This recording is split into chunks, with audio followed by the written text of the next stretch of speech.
Chapter 7.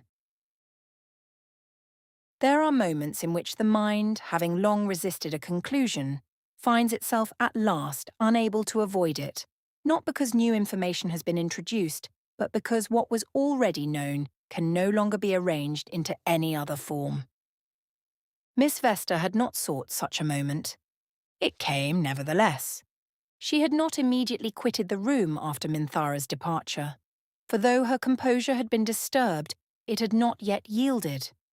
There are, after all, many ways in which one may be mistaken, and not all of them are equal. That she had been misled was one possibility, that she had misjudged was another. She did not yet know which she preferred.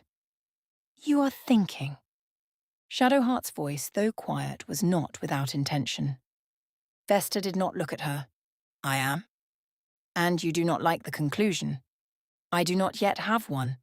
Shadowheart regarded her a moment. "You do." Vesta exhaled. "That he did not lie," she said. "That is what I know." "Yes."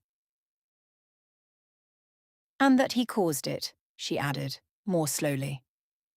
Shadowheart did not immediately answer. "That is what you are considering." "That is what I am attempting to avoid." There was a pause.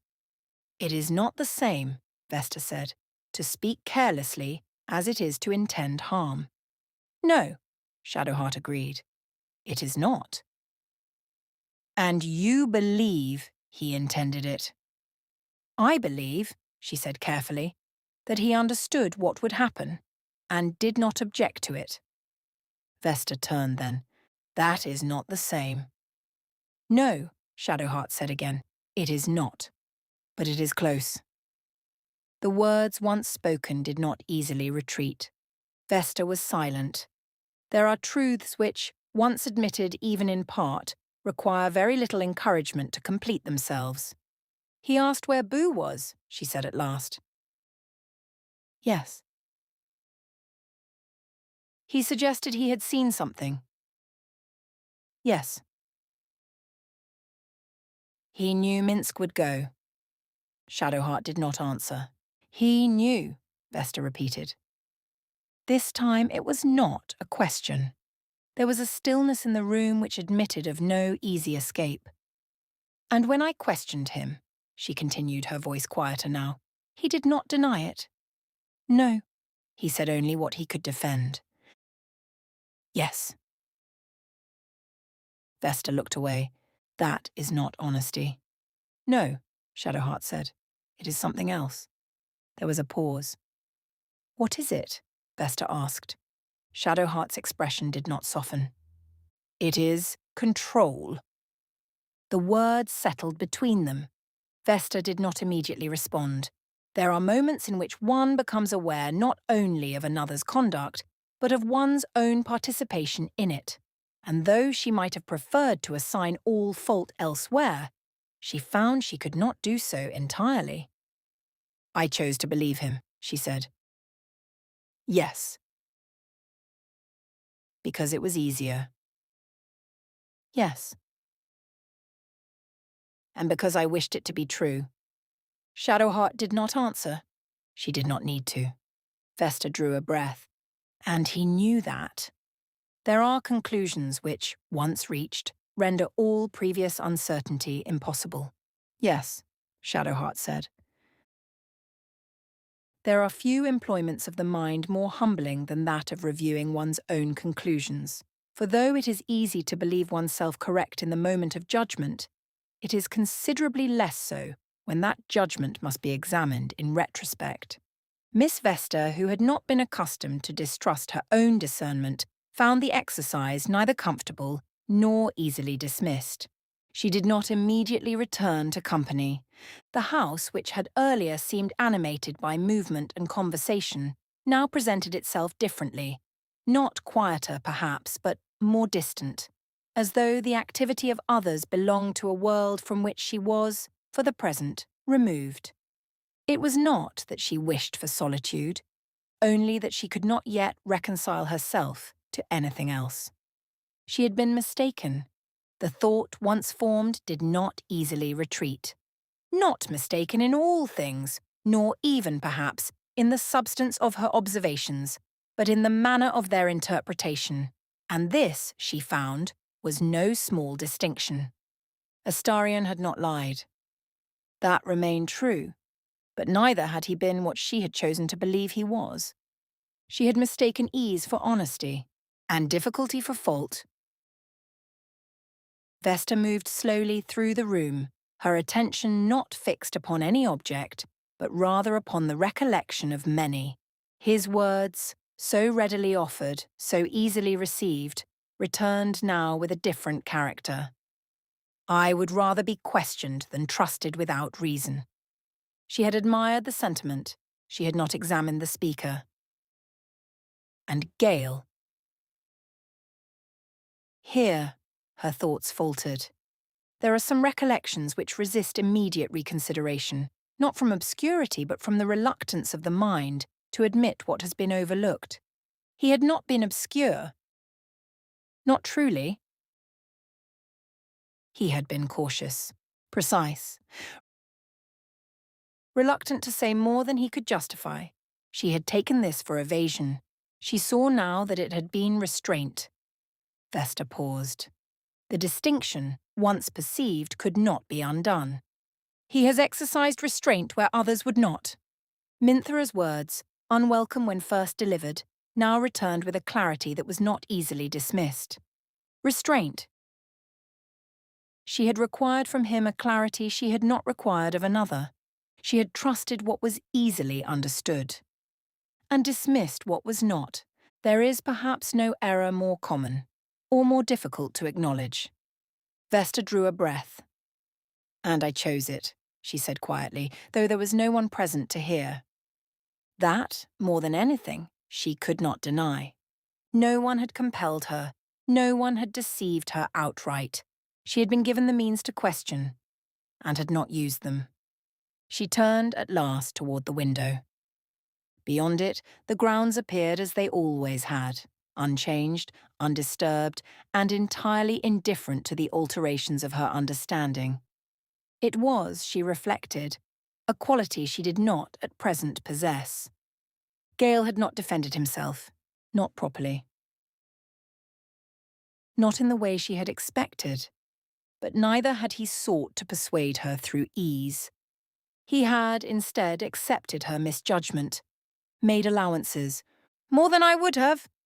Vesta closed her eyes briefly. There are moments in which one becomes aware not only of another's character, but of one's failure to recognize it. And though such awareness is not without its discomfort, it is not without its value. I have been unfair, she said. The words once spoken did not require repetition. They were sufficient. And yet, there remained something unresolved. Understanding, though necessary, was not the same as amendment. She had judged him, dismissed him, met his restraint with impatience and his caution with certainty. That she now saw the error did not immediately correct it, it only made it visible.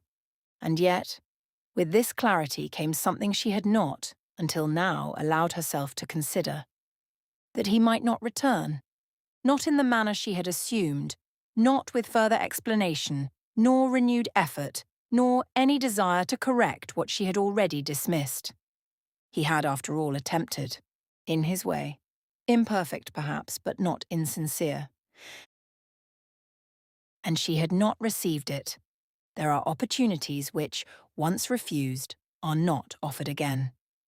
Vesta felt with a quiet and unwelcome certainty that she might now understand him better, and be less likely to see him for it. Vesta opened her eyes. What remained, she thought, was not simply to reconsider, but to act. And in that she found herself less certain than she would have wished. It is not always the case that understanding produces action, for though one may perceive an error, it does not necessarily follow that one will immediately correct it. Miss Vesta, who had not been insensible to her own misjudgment, remained, if not unwilling, then uncertain. She had seen her error. She had not yet resolved what must follow from it. It was at this moment that Minthara Benre entered. She did not pause. You hesitate? Vesta turned. I consider. Minthara's expression did not change. You delay? That is not the same. It is, Minthara replied, when the consequence is identical. Vesta held her ground. I have only just understood. And already you have chosen to do nothing. That is not fair. Minthara regarded her with something colder than disapproval. No, she said. It is precise.